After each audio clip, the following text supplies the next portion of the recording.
We're all Sunnis, and so our position is pretty much.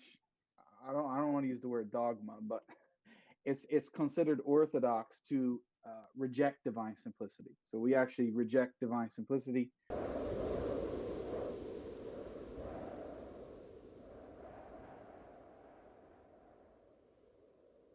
Um, so now I think maybe we could get to that question now, right? Let's do it. Divine simplicity, right? I think The that's tough that's the question. question, right? That's the question. So I don't know. I think we've I don't know. Are you a divine simplicist? And that's a do you hold to the divine simplicity? Well, Is it's interesting because even my work in how reason can lead to God, it's caused me to reflect not just like on whether God exists, but sort of the nature of fundamental reality. Just really thinking about that nature. And it's also caused me to think about different ways of characterizing simplicity. And so I would say that at this point, my working model is that there is a fundamental reality whose fundamental nature is either simple or just grounded in the fundamental reality, which itself is simple. So this is hard to describe in a way because you can hardly describe fundamental reality without describing its basic features. But the ground of everything, I would say, is not itself a mixture of fundamental complexity. So any kind of complexity would be non-fundamental. That's how I would put it, whether in attributes or in actions. but by that, and Jake is going to come in here because he's going to have a lot to say. But so you say there's no complexity because we were talking about things like power, goodness, right? Uh, so these do seem to be aspects, right, of Yeah. fundamental reality, and Yeah, so I wanted we to want to ask say that. they're limitless, right? Now, so in that sense, like, so is there a real distinction between these aspects? Is kind of the question. Ah, man. So my latest thinking about this is sort of verging on this question about whether even these attributes could be sort of manifestations of the fundamental particular, if that makes sense. But what I do want to say is that these particular attributes are, see, with power, it doesn't seem like you can generate power just in terms of power, because that seems to be circular. So it does seem to me that the foundation of power, it can't be power. And so that which has the power is going to have that power in a way that's not arbitrarily limited. Now, maybe there's this weird way, and this is why I'm like this. You can maybe help me think about this, but there's this weird way in which, like, could the particular ground limits in its fundamental attributes? I mean, I wouldn't expect that. I mean, because I wouldn't expect the particular to sort of ground a limit in its power. It seems like that would then be arbitrary. Why would it ground that limit rather than a different limit? And so what I would expect is that the fundamental attributes of the fundamental reality aren't going to be limited attributes. But then that leaves open whether there are non-fundamental attributes of the fundamental reality that is complex, if that makes But sense. would the fundamental attribute? Because I have a lot to say here, but I'm gonna let Yeah. Jake come in because he's divine simplicity is something that Jake is into. But then so the fundamental attributes, we could say they're unlimited. But I'm not sure. You answered this, maybe you did, but I didn't hear it.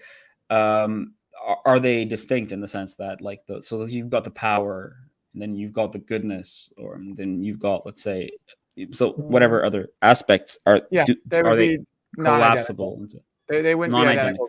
They wouldn't be identical unless you run this kind of sort of exotic trope theory where you say, well, maybe our understanding of them and our concepts diverge. It's like my understanding of knowledge is different than my understanding of power, but that both of these understandings are windows into this sort of original thing that is power is knowledge. Yeah.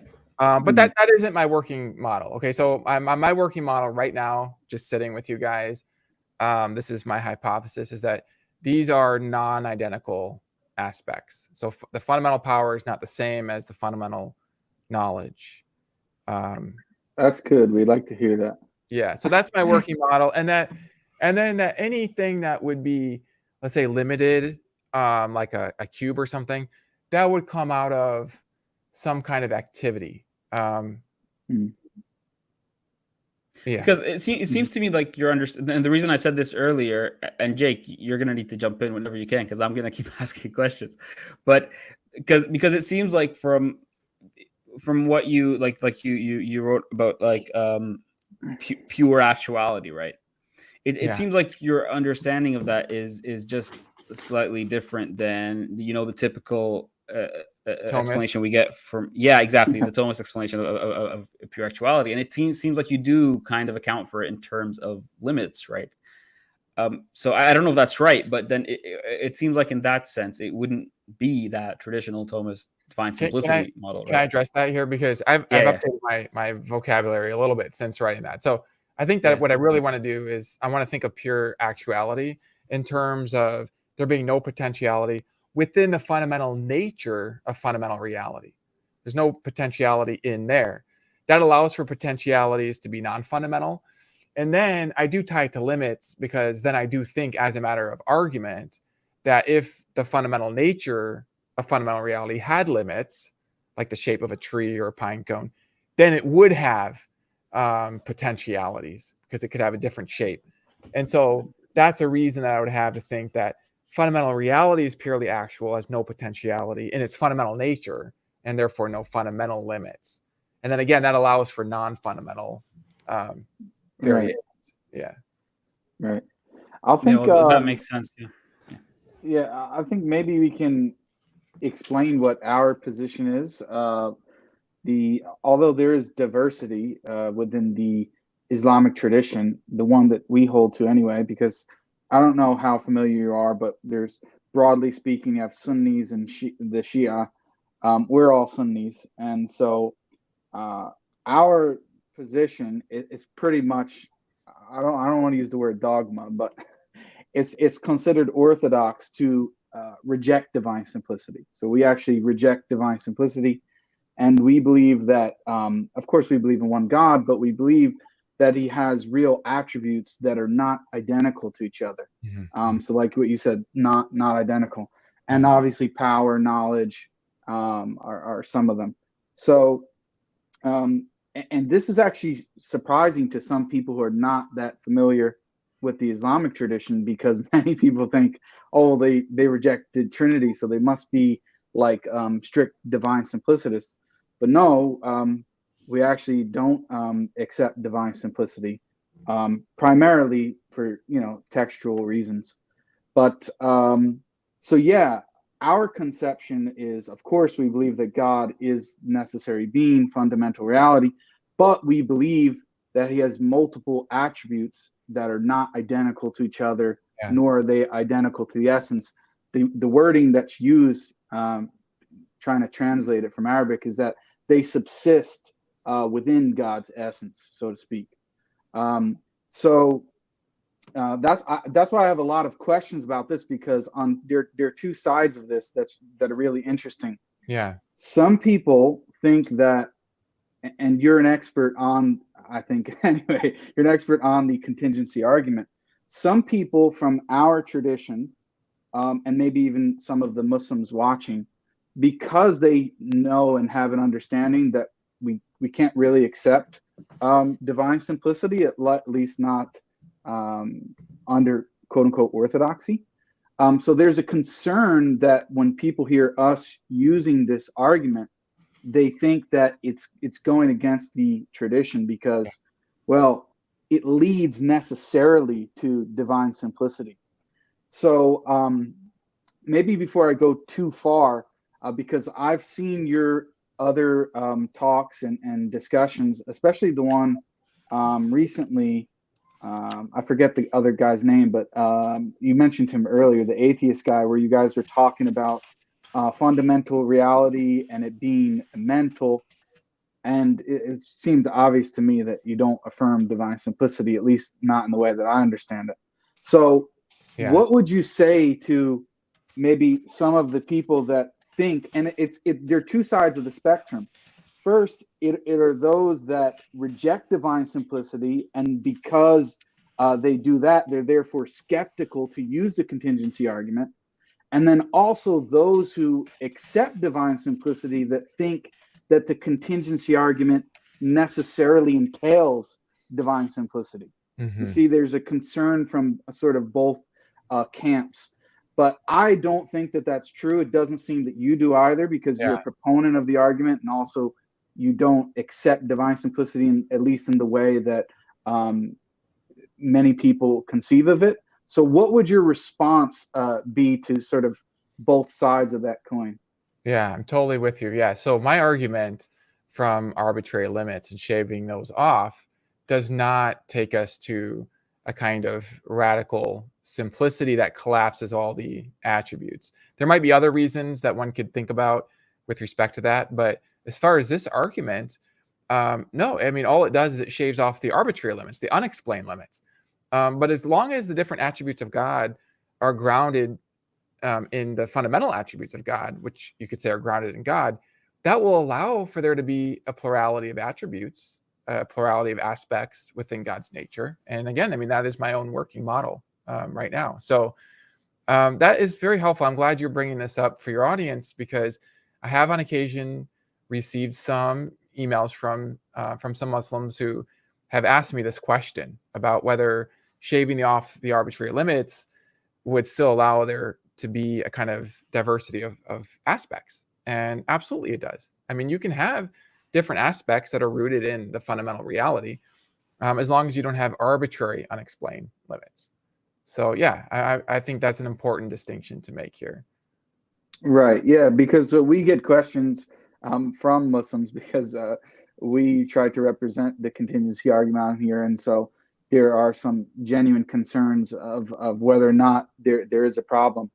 But yeah, so you guys have heard it here. Josh is a leading expert on the contingency argument, and he also does not affirm, at least in the Thomistic sense, of divine simplicity. So, but on that, then dealing with the other side, there would be pushback from people who accept the contingency argument and divine simplicity and think that it entails it. Now, I know that you addressed it, but there are some other questions related to that.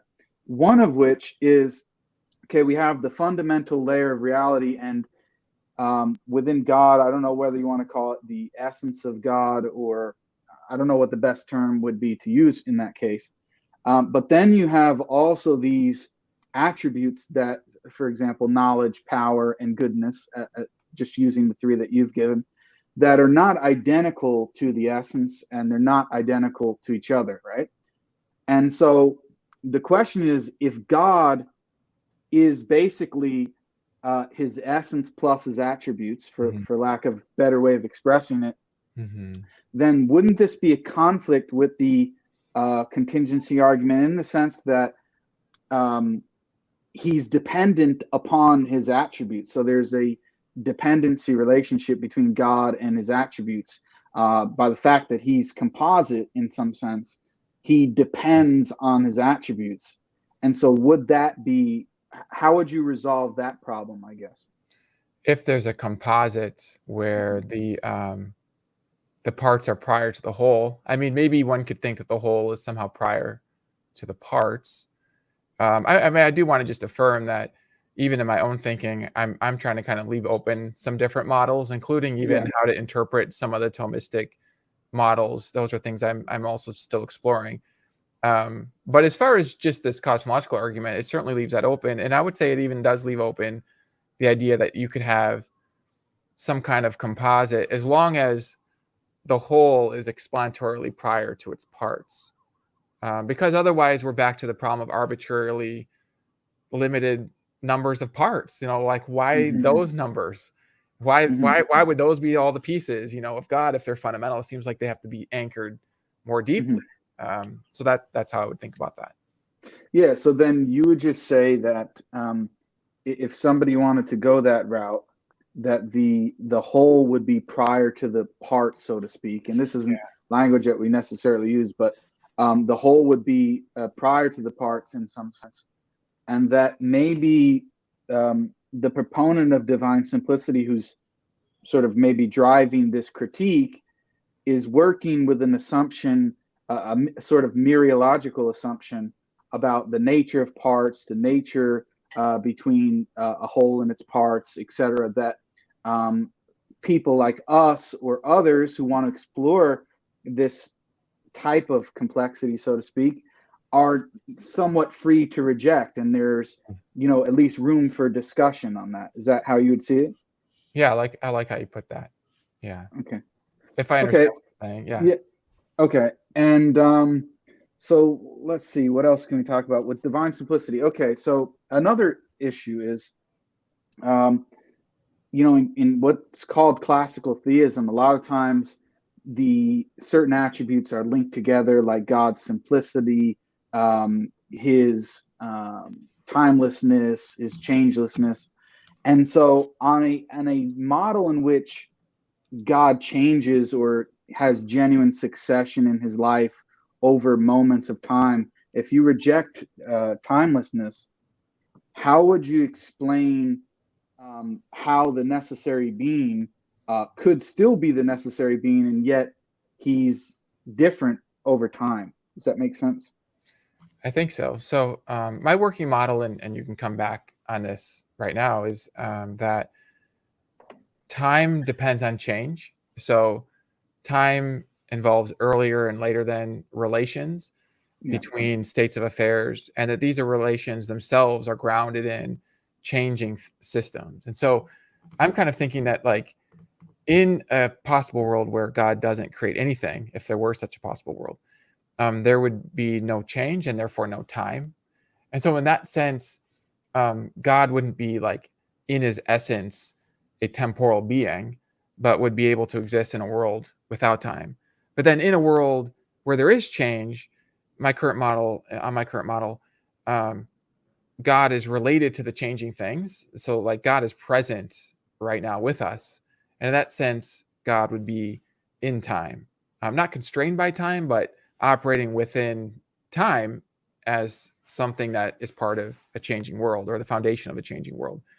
So come back to me and maybe clarify your question. I'm not sure if that... Yeah. So what I'm saying, under that model where God can change with respect, at least relationally, to creation, and you can even, depending on how you want to construe it, even his actions, that maybe he performs different actions at different times, right? And Yeah. so in that sense, he's changing. Or we could even go to his knowledge of tense facts if we want to go over there too. So in those situations, because you brought up, like, possible worlds, there's a possible world, even from a Muslim conception, I think that we agree on this, in which God didn't create anything. In other words, creation was a free act of his. He was not compelled to create. He could have chosen not to create. And so I guess the question is, if God is the necessary being, and so he exists in each possible world, but yet he's not identical in each possible world, and there's one in which he's changeless, let's say, and then there's one in the actual world in which he changes in some sense, at least with respect to his actions. How would you account for him still being necessary, or the fundamental layer of reality? In other words, what are you identifying as the necessary being? Because if we say, okay, God without creation is necessary and fundamental, and then God plus creation is necessary and fundamental, they're not identical, right? So I don't know if that's making sense. I think I get that. Yeah. I mean, there are different models here too, but kind of the way that I think about it is, there's a sense in which the change in God is sort of extrinsic, maybe even from our perspective. I do think of it in terms of real relations to God. And even there's different ways of analyzing that. I think a lot of times, maybe when cultures divide, sometimes there can be vocabulary differences that actually mask potential places of unity that go beyond the vocabulary differences. So I want to even be careful here in how I use my language, but the way that I think about it is that the sort of necessary reality includes the knowledge, power, and goodness that's fundamentally unchanging, but there can still be extrinsic relations of knowing us, knowing what we're talking about now, or seeing us in this moment that changes from time to time and world to world. So that would be kind of extrinsic change, whereas the intrinsic nature would be necessary, I would think. But even in that sense, like, so if we think of God's knowledge, and he has knowledge of, say, tensed facts or things that are changing. For example, God knows that we're talking right now. He knows that we hopefully will be talking in 5 minutes from now, but he doesn't know that right now. In other words, his knowledge of those things change, at least with respect to their tense in some way, if he has knowledge in a tensed fashion. Of course, you can think that his knowledge is simple, or just has this intuitive grasp, and he doesn't experience knowledge in that sort of way. But if he were to, then it would seem that attribute of knowledge would be changing in some sense. Does that make sense? I think that's right. I would think of that as involving a relation of awareness. So like right now I'm aware of, I guess, my hand, or at least a visual experience of my hand, something like this, whatever is out there. And I would think that whatever is there, God would be able to just be aware of it in sort of a single act of awareness. But then since the contents of the awareness are changing, there is that sense in which God is changing. And I know there are debates about whether we're going to analyze this as intrinsic to God or extrinsic. Is God's knowledge intrinsic to him, extrinsic? But I do think there is a kind of relation of awareness, and that the contents of awareness are the things that are changing, not the, let's say, awareness itself. The awareness is almost like the field in which the contents swim and move and have their being, and then the field is just there. So that's kind of where I'm at on that. I mean, I would tend to think that it's intrinsic, because I guess I don't know what extrinsic knowledge would really be, in the sense that I think it's partially being explained or described by God, and also the things that he's related to. But anyway, well, in that sense, you could say it's intrinsic to God to have that awareness. Can you say it's sorry? Yeah, go ahead.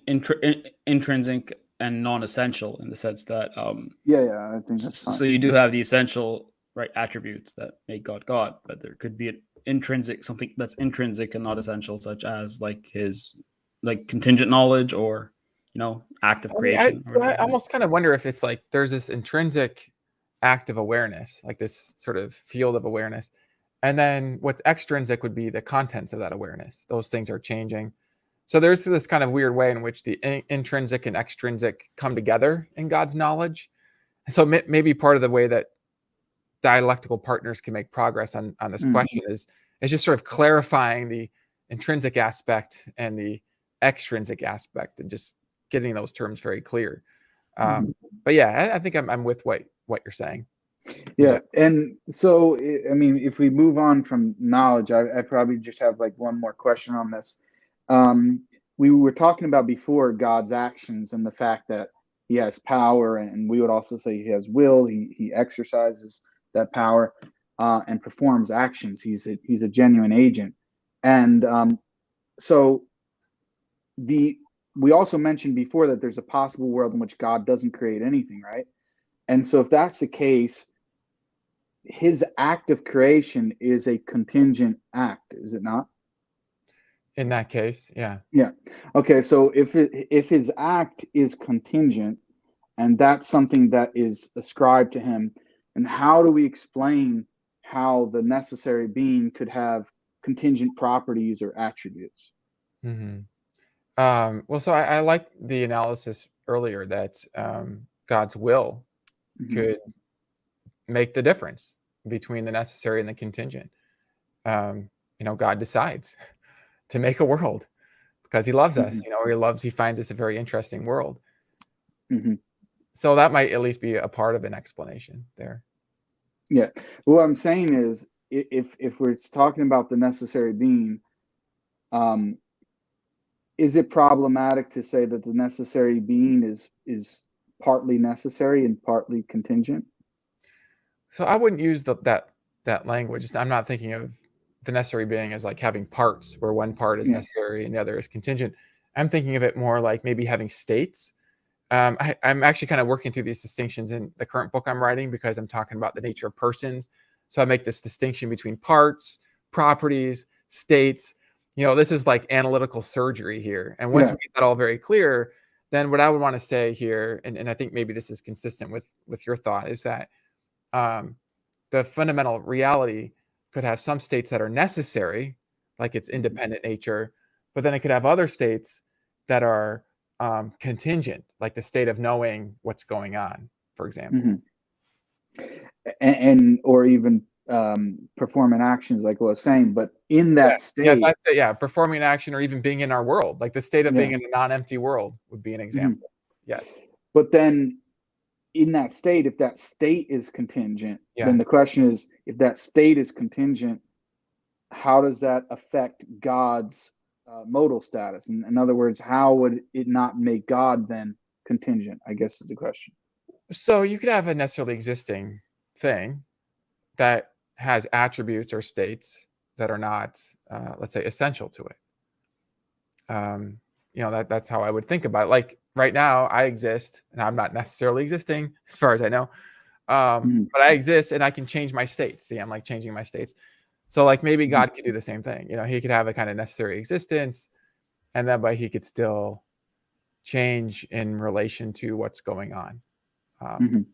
Can I say, because maybe there's something that you I think you've said before that might relate to this, and that when you're talking about limits, when you say that there could be no arbitrary limits in the foundation, because a limit needs to be explained, and the foundation is, you can't explain it, but then the necessary foundation or the necessary being could have not like limits that are non-foundational or non-essential to its being. So that might be related to the contingent versus non-contingent attribute, right? Yeah, absolutely. Yes. Okay. Yeah, that makes sense. And then one other question is, I was thinking, and I noticed that, of course, your YouTube channel and your name is Worldview Design. So as a metaphysician, right, you try to see how the different views that you have, how they mesh with each other. Yeah. So this is just something I was thinking about because I've been reading your book on defending the correspondence theory of truth, and so it's something that I'm interested in, as well as divine simplicity. So I just want to get your thoughts on this. When we talked earlier about the sort of supreme nature of fundamental reality, and it has these three attributes or properties, at least, of knowledge, power, and goodness. Do you see any relation between that and the correspondence theory of truth and how it relates to divine simplicity? If you don't get what I mean by that, maybe I'll explain it a bit more, in the sense that when we talk about knowledge, power, and goodness, right, and we say that the fundamental layer of reality has them, how does that relate to the question of correspondence theory of truth, in the sense that shouldn't it be that there's a real correspondence between those attributes and what we're actually saying, such that it provides evidence, if I could say it in a polite way, that it would provide evidence against divine simplicity? Does that make sense? Yeah, very much. And to put it in a positive way, provides evidence for a view out of your tradition, and also a view that I hold as well, which is that there can be diversity of attributes within God. And I like what you're saying here because it's connected to the correspondence theory. So the idea is that maybe we can say of God that God is powerful, and then we can say of God that God has knowledge. And then these are two different things that we're saying. But on the correspondence theory of truth, those things are true only if they correspond to a reality. And so then that points to a reality of power and a reality of knowledge. And those are different realities. Now, let me just add this just for the sake of kind of getting all the models on the table. Yeah. One thing that I have been wondering about is if it's possible that you could have a common core that is a truth maker for different attributions. So, like, for example, I mean, we could say that Lois Lane, and this is fictional, right? But we could just imagine it's like, so in the fictional world of Superman, Lois Lane loves Superman. And then you have Lois Lane loves Clark Kent. And you might think that there's actually one basic fact out there in the world that makes both of those true. Now, maybe not. I mean, that's where you could debate that.